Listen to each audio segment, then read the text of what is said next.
ফিরলাম বিরতির পর আমরা চোখ রাখছি নৈহাটির একটি খবরে। আম্রপালি পল্লীতে সেখানে এক পোলিং এজেন্টের উপরে চড়াও হয় দুষ্কৃতীরা, ভাঙচুর করা হয় তার বাড়ি। নির্বাচনে সিপিএম এর পোলিং এজেন্ট হয়ে তিনি কাজ করেছিলেন এবং তার জেরেই আক্রান্ত, এমনটাই দাবি সিপিএম কর্মীর।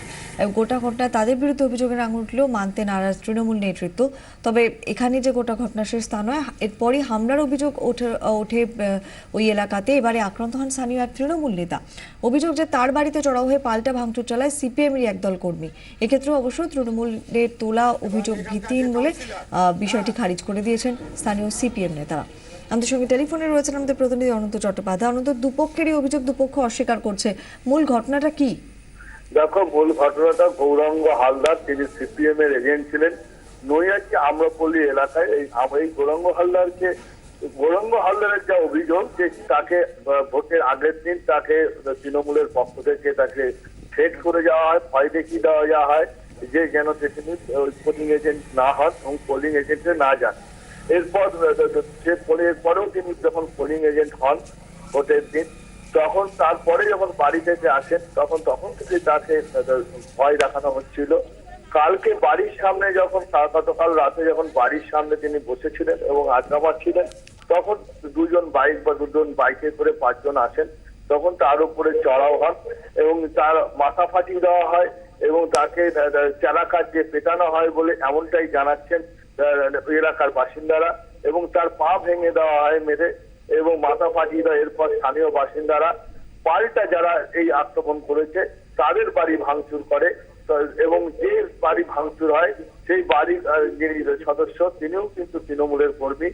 এই দুই তৃণমূল এবং সিপিএম এর এই সংঘর্ষের ঘটনায় কিন্তু এই মুহূর্তে উত্তপ্ত আম্রপল্লী এলাকা। যদিও দুই পক্ষের তরফ থেকেই কিন্তু এই অশান্তির সঙ্গে থাকো। এই মুহূর্তে আমাদের সঙ্গে টেলিফোনে রয়েছেন সিপিএম প্রার্থী গার্গী চট্টোপাধ্যায়। গার্গী দেবী, আপনার কাছ থেকে জানতে চাইবো, যা ঘটনা ঘটেছে আপনি জানেন এবং আপনাদের বিরুদ্ধে অভিযোগ উঠেছে যে আপনারা তৃণমূলের প্রার্থীর বাড়িতে ভাঙচুর করেছেন।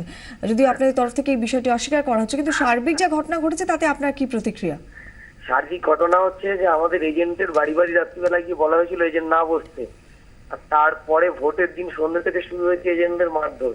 কাল রাত্রিবেলা গৌরাঙ্গ হালদারের বাড়িতে গিয়ে তাকে মারধর করা হয়েছে, সে হসপিটালে ভর্তি। এইরকম জেঠিয়ায় করা হয়েছে, চাকলায় করা হয়েছে, চাঁদুয়ায় করা হয়েছে, প্রতিটা জায়গায় করা হচ্ছে।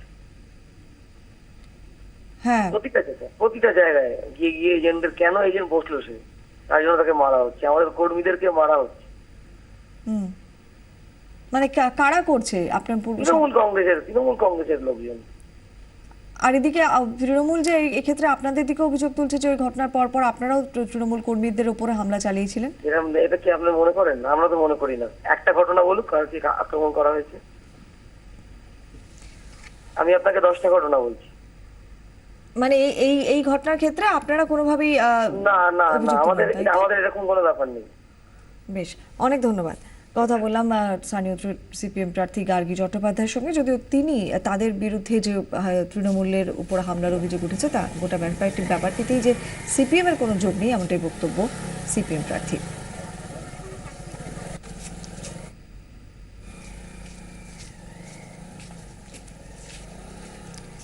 এই মুহূর্তে আমাদের সঙ্গে টেলিফোনে রয়েছেন তৃণমূল প্রার্থী পার্থ ভৌমিক। পার্থবাবু, আপনাদের কি বক্তব্য এই ক্ষেত্রে?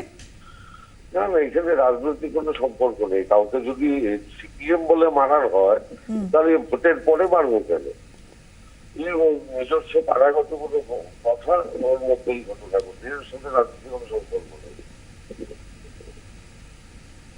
সেক্ষেত্রে মানে কারা করেছে ঘটনাটা তাহলে? না, জানি না, আমাকে তাহলে খোঁজ দিতে হবে। কারাগত সম্পর্ক বলে খোঁজ দেওয়া তো সম্ভব হয় না সব সময়।